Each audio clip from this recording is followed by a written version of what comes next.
Hello everyone, welcome to Lead Straight. So today we are back again with a new video and आज का जो video होगा that will be all about IMT Ghaziabad. क्या आपको ये college का form fill करना चाहिए, किन स्टूडेंट्स को फिल करना चाहिए, क्या इस कॉलेज में आपको पर्क्स मिलेंगे, सारी चीज़ें के बारे में बात होगा इस वीडियो में। एंड और भी कॉलेजेस के फॉर्म्स आउट होते जाएंगे, लास्ट डेट जब जब क्लोज आएंगे मैं वहाँ पर भी अपडेट कर दूंगा। जैसे ही स्टार्ट होंगे तो भी मैं अपडेट कर दूंगा सो दैट जिनको फिल करना हो कोई चांस ना रहे कि आपका वो कॉलेज या जो एप्लीकेशन प्रोसेस है वो मिस हो जाए एंड अकॉर्डिंगली आप फिल करके प्रोसीड कर पाओ। अब आईएमटी गाजियाबाद है हमारे पास में। आईएमटी गाजियाबाद के साथ ही अपने पास में आईएमटी नागपुर भी है, आईएमटी हैदराबाद है और साथ ही साथ आईएमटी दुबई का ऑप्शन भी अवेलेबल है। अब आईएमटी गाजियाबाद की अगर बात करें, आईएमटी गाजियाबाद में हमारे पास में जो प्रोग्राम्स हैं, मल्टीपल प्रोग्राम्स अवेलेबल हैं। पीजीडीएम है, PGDM banking and financial services है, डुअल कंट्री प्रोग्राम है, देन उसके बाद में अपने पास फाइनेंशियल मैनेजमेंट का प्रोग्राम है, पीजीडीएम मार्केटिंग का प्रोग्राम है। तो मल्टीपल प्रोग्राम्स हमारे पास अवेलेबल हैं। जो फ्लैगशिप प्रोग्राम है वो आईएमटी गाजियाबाद का ही है। जो आईएमटी का ब्रांड इमेज बना है वो गाजियाबाद की वजह से ही बना है कि वो प्लेसमेंट जो है वो अच्छे खासे लेवल पे होते हैं यहाँ पर। मार्केटिंग के लिए काफ़ी ज़्यादा अच्छा है और फाइनेंस के लिए भी अब कुछ सालों से वो अच्छा कर रहा है। और आईएमटी नागपुर, आईएमटी हैदराबाद वो कंपैरेटिवली नए हैं, उस लेवल पे नहीं है। फीस का भी दोनों में डिफरेंस है। इनमें IMT Nagpur and IMT Hyderabad का जो फीस है वो कम है, वो 12 लाख की रेंज में है। और प्लेसमेंट्स का भी लेवल जो है फिर वो फ़र्क पड़ जाता है, क्योंकि फ्लैगशिप जो प्रोग्राम है वहाँ पर वो स्टूडेंट्स जो है ज़्यादा होंगे जिनके परसेंटाइज भी ज़्यादा है, ऑब्वियसली प्रोफाइल भी अच्छा है, वो ज़्यादा स्टूडेंट्स रहते हैं। तो accordingly placements and brand image की वजह से डिफरेंस तो आता ही आता है। तो उसमें कोई भी दो राय नहीं है, ये डेफिनेटली डिफरेंस क्रिएट होगा ही होगा। अब इनके बारे में क्या और पॉइंट्स हैं जिनके बारे में आपको आइडिया होना चाहिए, उसके बारे में बात कर लेते हैं। आईएमटी गाजियाबाद, ये आईएमटी नागपुर, आईएमटी हैदराबाद और आईएमटी दुबई। और आईएमटी दुबई के लिए भी मैं डिटेल्स आपको शेयर कर दूंगा, डिस्क्रिप्शन में आप चेक कर पाओगे। ये जो लोकेशनल एडवांटेजेस हैं अपने पास में, दिल्ली एनसीआर के लिए कंपनीज के लिए विजिट करना ईजी है, तो ऑटोमेटिकली प्लेसमेंट्स में भी आपको ज़्यादा प्रॉब्लम्स होते नहीं है। अच्छे खासे लेवल पे आपका प्लेसमेंट जो हो जाते हैं। जो सबसे ज़्यादा इंपॉर्टेंट चीज़ है किसी भी कॉलेज में आप देखना चाहते हो कि यार प्लेसमेंट स्ट्रक्चर कैसा रहा लास्ट ईयर, कैसा जो प्लेसमेंट्स हैं वो रहे हैं। तो अगर मैं गाजियाबाद की प्लेसमेंट्स की बात करूँ 2022 बैच के लिए, तो 23% हाइक इन एवरेज सीटीसी है, जिसमें से एवरेज सीटीसी जो है वो 15.28 एलपीए है और टॉप 10% ऑफ द स्टूडेंट्स के 24.99 है। टोटल नंबर ऑफ सीट जो है दैट इज क्लोज टू 360।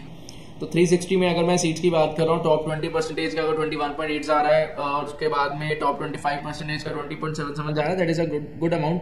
बहुत ज़्यादा कोई इसमें प्रॉब्लमेटिक नहीं है। ऑल दो फीस के लिए कुछ स्टूडेंट जो है वो इसमें बहुत ज़्यादा माइंड में लेकर चलते हैं कि यार फीस बहुत ज़्यादा है। येस, ब्रांड वैल्यू जो है वो ऑलरेडी आईएमटी गाजियाबाद का जो बना है उसकी वजह से फीस जो है वो ज़्यादा पे करना भी स्टूडेंट्स को लगता है यार वर्थ इट होगा, क्योंकि वहाँ पर जो लर्निंग का स्कोप है वो काफ़ी अच्छा मिलता है आपको। हाईएस्ट सीटीसी जो रहा दैट इज 62 लाख पीए। और देन इसके बाद में नागपुर की प्लेसमेंट्स की बात करें, बहुत ज़्यादा हाईफाई लेवल पे नंबर्स आपको नहीं नज़र आ रहे होंगे। तो ऑटोमेटिकली प्लेसमेंट्स के अगर आपके कम है तो फीस भी यहाँ पर कम है और कट ऑफ्स के लिए भी आपको कम ही परसेंटाइल चाहिए होते हैं इन कॉलेजेस में जाने के लिए। सिमिलरली हैदराबाद प्लेसमेंट्स का भी आपको डेटा है, ये नए हैं कंपैरेटिवली, इस वजह से अभी बहुत ज़्यादा ये ग्रो नहीं कर पाए हैं। धीरे धीरे ये भी ऊपर जाएंगे। तो according to your profile, according to your expectations, क्या आपका स्कोर आ रहा है एग्जाम में, अकॉर्डिंगली आप फिल जो है वो इसको कर सकते हो। ठीक है ना। और जो मेन चीज़ें हैं वो मैं सारी की सारी आपको दिखा देता हूँ। देखो, IMT Ghaziabad batch of 2022-24 students, gender diversity में 81% मेल्स हैं, 19% फीमेल्स हैं। बहुत खराब है जेंडर डाइवर्सिटी। अब बात करते हैं आईएमटी नागपुर में, मेल जो 70% है, फीमेल 30% है। आईएमटी हैदराबाद में बैच प्रोफाइल 2022-24 वर्क एक्सपीरियंस के फॉर्म में 66.97% ऑफ द स्टूडेंट्स जो फ्रेशर्स हैं। लेस देन 2 ईयर्स वाले वर्क एक्सपीरियंस वाले 25% है अप्रॉक्स, और 2 to 4 ईयर्स का एक्सपीरियंस 8.6% स्टूडेंट्स का है। और बात करते हैं अगले ग्राफ की। अगर मैं एजुकेशनल बैकग्राउंड की बात करूं, इंजीनियरिंग बैकग्राउंड वाले हमारे पास 56.25 है, नॉन इंजीनियरिंग वाले 44.75। अगेन इंजीनियरिंग बैकग्राउंड वाले काफ़ी स्टूडेंट्स हैं आईएमटी गाजियाबाद में। सिमिलरली आईएमटी गाजियाबाद की अगर वर्क एक्सपीरियंस प्रोफाइल की बात करूं तो फ्रेशर्स है अपने पास में 48.55%, एक अच्छा अमाउंट है। तो फ्रेशर्स, आपका कॉलेज जस्ट ओवर हुआ है, आपका वर्क एक्सपीरियंस नहीं है, आप जाना चाहते हो तो IMT can be a good choice for you. Less than 2 years experience वाले 31.25% है, 2 to 4 ईयर्स एक्सपीरियंस 20.2% स्टूडेंट्स का अवेलेबल है। तो इससे एक बात तो ये समझ में आ जाती है कि यार अगर आपके पास वर्क एक्सपीरियंस नहीं है तो बहुत बड़ा कोई प्रॉब्लम नहीं है। एज अ फ्रेशर आपको अच्छा खासा मौका मिलता है आईएमटी गाजियाबाद में जाने का। But irrespective of that, IMT Ghaziabad जो है लास्ट ईयर से ट्रेंड चेंज कर रहा है। लास्ट ईयर से ट्रेंड चेंज करने का मतलब ये है, अर्लियर अगर हम कट ऑफ्स की बात करते हैं, आईएमटी गाजियाबाद का कट ऑफ नेट 90 रहता था, 90 पॉइंट समथिंग, बहुत छोटा छोटा मार्जिनल डिफरेंस में 90 पॉइंट समथिंग या 89.9 ऐसा कुछ कट ऑफ्स जो है वो रहते थे। बट लास्ट ईयर ये सिनेरियो कंप्लीटली चेंज कर दिया गया। सब लोग सोचते थे यार ऐसा ही होगा, बट लास्ट ईयर चेंज हो गया। लास्ट ईयर उन्होंने प्रोफाइल पे फोकस किया है। अगर आपका वर्क एक्सपीरियंस किसी अच्छी कंपनी का है, आपके पास 2 साल तक का एक्सपीरियंस है, 2 साल का एक्सपीरियंस एक अच्छा एक्सपीरियंस माना जाता है, आपका एक्स्ट्रा करिकुलर में अच्छा किया आपने, को करिकुलर एक्टिविटीज़ में आपने अच्छा करा है, अकेडमिक्स वाइज तो देखो पहले से ही काउंट होती है चीज़ें, बट अब प्रोफाइल के बारे में भी चीज़ें वो काउंट कर रहे हैं। प्रोफाइल के बारे में चीज़ें काउंट करने का मतलब ये है कि अगर आपके पास में किसी अच्छी एमएनसी का जॉब है, किसी अच्छी प्रोफाइल पे आप जॉब कर रहे हो, तो आपका परसेंटाइल अगर कम भी होगा तो भी आपको कॉल वो कर लेते हैं। तो आप एक्सपेक्ट करके चलो, अगर आपका 85 87 के परसेंटाइल्स की रेंज में बन रहा है तो आप कॉल जो है वो ले सकते हो, अगर आपका प्रोफाइल अच्छा है तो। अगर प्रोफाइल अच्छा नहीं है then automatically it will be a problem, but अगर प्रोफाइल अच्छा है then yes you can expect some calls from IMT Ghaziabad as well. Marketing के लिए काफ़ी ही ज़्यादा अच्छा ऑप्शन है, फाइनेंस के लिए भी अच्छा खासा कर रहा है। अब वो पुरानी बात नहीं रही, अब वो है, चेंज हो चुका है scenario. IMT Ghaziabad finance roles में भी काफ़ी अच्छे रोल्स जो है वो ऑफर करता है। IMT नागपुर की बात करा जाए, आप चेक कर सकते हो, मेल टू फीमेल 70-30 है। देन उसके बाद में अगर हम बात करें इंजीनियरिंग बैकग्राउंड 20% है ओनली, कॉमर्स एंड मैनेजमेंट वाले बहुत ज़्यादा है, नागपुर में 56%, अदर्स हैं 24%। मतलब इंजीनियर जो हैं वो यहाँ पर वो ज़्यादा नहीं ले रहे, या फिर इंजीनियर ज़्यादा ज्वाइन नहीं कर रहे, कुछ भी रीज़न हो सकता है, बट अल्टीमेटली हमें इंजीनियर्स जो हैं वो यहाँ पर कम मिल रहे हैं। और अगर मैं थर्ड की बात कर रहा हूँ दैट इज़ वर्क एक्सपीरियंस, तो फ्रेशर्स अपने पास 73% है। तो बहुत सारे फ्रेशर्स इस कॉलेज को प्रेफर करते हैं जिनको अपना ईयर जो है वो ख़राब नहीं करना है, उनको एक ईयर मुझे ज्वाइन करना ही करना है। देखो, कोई भी कॉलेज ख़राब या बहुत ज़्यादा अच्छा इस चीज़ पे डिपेंड करता है कि आपकी अपने एस्पिरेशन उस कॉलेज को लेकर क्या है, क्या चाहते हो आप उस कॉलेज से, उस हिसाब से ही आपको कोई कॉलेज पे क्या रिजेक्ट करना चाहिए। देखो, अगर आपको ऑलरेडी एक जॉब चल रहा है, आपको पता है यार मुझे कोई मजबूरी नहीं है इस आज मुझे जाना ही जाना है किसी कॉलेज में, ऐसा वाला कोई सीन नहीं है, तो उस केस में IMT Nagpur can not be a good option for you. But अगर आपको है कि यार मुझे किसी भी कॉस्ट पे जाना है, मेरे प्रोफाइल में भी प्रॉब्लम्स आ गए हैं, या मैं ज़्यादा स्कोर ला ही नहीं सकता या ला नहीं सकती, तो उस केस में IMT नागपुर आपके लिए अच्छा ऑप्शन हो सकता है। Same goes for IMT Hyderabad as well. ठीक है, और आगे मूव करते हैं।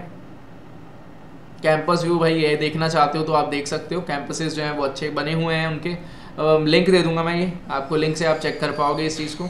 ठीक है, देन उसके बाद में एलिजिबिलिटी क्राइटेरिया की अगर बात करें, अगर मिनिमम 3 इयर्स बैचलर्स डिग्री होना चाहिए और equivalent in any discipline, minimum 50% marks in aggregate. तो अगर 50% आपके बैचलर्स में नहीं है तो ऑटोमेटिकली आप एलिजिबल नहीं रहोगे इस कॉलेज के लिए। कैट 2022, जैक 2023 और GMAT, ये 3 एग्जाम्स के थ्रू ही आप IMT गाजियाबाद में एडमिशन ले सकते हो। GMAT आपका जो होगा वो जनवरी 1 2019 से लेकर फरवरी 28-23 तक आपको ले लेना है, तभी आप IMT गाजियाबाद के लिए एलिजिबल होगे with the help of GMAT। ठीक है, देन कैट 2022, जैट 2023 और GMAT जनवरी 1 से लेकर फरवरी 28-23 तक का, एंड CMAT 2023 का for IMT Nagpur and IMT Hyderabad के लिए यूज होगा। सिमिलरली IMT दुबई के लिए कह रहा है मिनिमम 3 इयर्स एक्सपीरियंस, वही सेम कंडीशन है। Then 2 years full time work experience after graduation, graduation के बाद में 2 साल का एक्सपीरियंस होना चाहिए अगर आप IMT दुबई में जाना चाहते हो। Without that experience it will not be possible for you to join IMT Dubai. ठीक है, अभी प्रॉब्लम ये है कि एक फीस के जो एग्जैक्ट डिटेल्स हैं वो आउट नहीं हुए हैं कि अपडेटेड फीस जो है वो इस ईयर क्या रहेगा, बट अगर मैं मोटा मोटी आइडिया आपको देना चाहूँ तो आप ये पकड़ के चलो 23 से 25 लाख के रेंज में आपका IMT गाजियाबाद का फीस स्ट्रक्चर जो है पहुँच जाता है सब कुछ डाल के। और दूसरा जो चीज़ है, फीस को सुन के बहुत सारे लोग जो है डर जाते हैं, तो भाई डरने की ज़रूरत एज सच आपको नहीं है। In terms of loan problem नहीं होगा, क्योंकि ये ब्रांड इमेज ऐसा रहता है, इनके टाइप्स रहते हैं बैंक्स के साथ में, लोन अवेल करने में आपको प्रॉब्लम्स नहीं होंगे, ये कंफर्म मैं बता सकता हूँ आपको। लोन्स का प्रोसेस नॉर्मली हो जाता है, एज सच कोई दिक्कत वाली बात है नहीं। देन आता है की डेट्स एंड डेडलाइंस के ऊपर। स्टार्टिंग तो भैया उन्होंने डेट बता दिया कि सितंबर 5, 2022 है, बट एंडिंग डेट अभी तक अवेलेबल नहीं है। कब होगा? नॉर्मली जो है वो कैट से कुछ दिन के बाद में होता है, अर्लियर जनवरी तक भी जाया करता था, बट अभी डिपेंड इस चीज़ पे करता है कि कितने एप्लीकेशन फिल हो चुके हैं, उसी के अकॉर्डिंग वो डेट्स जो है वो क्लोज कर लेते हैं। कैट के बाद में ये ज़रूर ओपन होगा, ये गारंटी है। मे भी ऐसा हो कि कैट से 2-3 दिन पहले वो ओवर कर दें, बट कैट के बाद में वो ओपन होगा ही होगा। IMT बहुत बड़ा ब्रांड नेम नहीं है कि वो कैट से पहले ही ओवर कर दे, दोबारा ना खोले और स्टूडेंट्स ने फिल कर दिया, वैसा वाला प्रोसेस IMT के साथ नहीं है। ये चीज़ें MDI अफोर्ड कर पाता है, FMS अफोर्ड कर पाता है, SP जैन अफोर्ड कर पाता है, बट IMT उनके कंपैरिजन में उस लेवल पे नहीं है। एक अच्छा ऑप्शन है डेफिनेटली, बट उस लेवल पे नहीं है, इस वजह से उनको कैट के बाद में दोबारा फॉर्म्स ओपन करने ही पड़ते हैं। तो आपको जल्दीबाजी करने का जरूरत नहीं है कि भाई मुझे अभी भर देना है, IMT का फॉर्म आ चुका है मैं भर देता हूँ, वैसा वाला बिल्कुल भी सीन नहीं है। आप वेट करो, अभी डिपेंड करता है आपके फॉर्म्स कैट में क्या स्कोर आ रहा है और क्या आपके एस्पिरेशन है, अकॉर्डिंगली आपको फिल करना होगा। मे बी आप कैट में ऑलरेडी मार्क्स में 95+ की रेंज में स्कोर कर रहे हो, तो IMT में भी आप ना फिल करना चाहो, और अभी मे बी आप 80-85 की रेंज में हो, आप फिल करना चाहो, तो डिफरेंट स्टूडेंट्स के डिफरेंट पर्सपेक्टिव्स हो सकते हैं। उसके अकॉर्डिंग थोड़ा अभी डिले करो इस चीज़ को, एकदम से भरने का ज़रूरत हमारे पास में नहीं। आप यहाँ पे रजिस्टर नाउ पे क्लिक करोगे, you will be able to enter. जो रजिस्टर नाउ का वेबसाइट है वहाँ पे पहुँच जाओगे आप।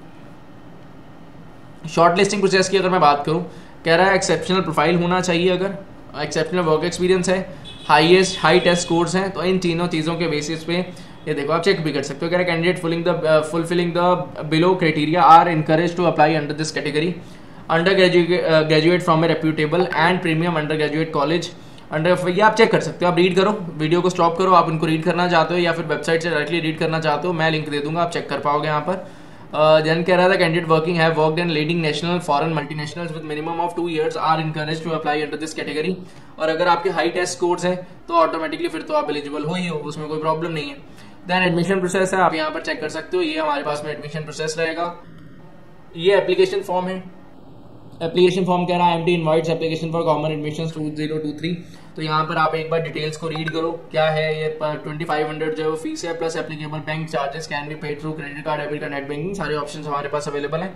इसको रीड करो तसल्ली के साथ में। कुछ ऐसा एक्स्ट्राऑर्डिनरी इन्फॉर्मेशन नहीं होता है यहाँ पर, नॉर्मल इन्फॉर्मेशन है। आपको सारी डिटेल्स अपनी फिल करके उसको एंटर करना होता है। बस एक जो चीज़ चेक करने वाली चीज़ है वो ये चीज़ है कि क्या आप उस कॉलेज में अगर आपको एडमिशन मिल रहा होगा तो आप ज्वाइन करोगे।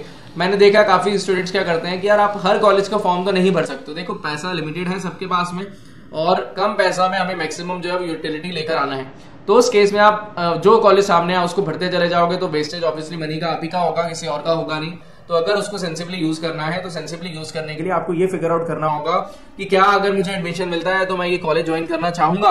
अगर यस तो डेफिनेटली आपको ये कॉलेज का फॉर्म भरना चाहिए, अदरवाइज आपको रोक देना चाहिए कि यार नहीं, अगर मुझे मिल भी जाएगा मैं तब भी नहीं जाऊंगा। तो फिर आप 2500 रुपए क्यों वेस्ट करोगे, सिंपल सी बात है।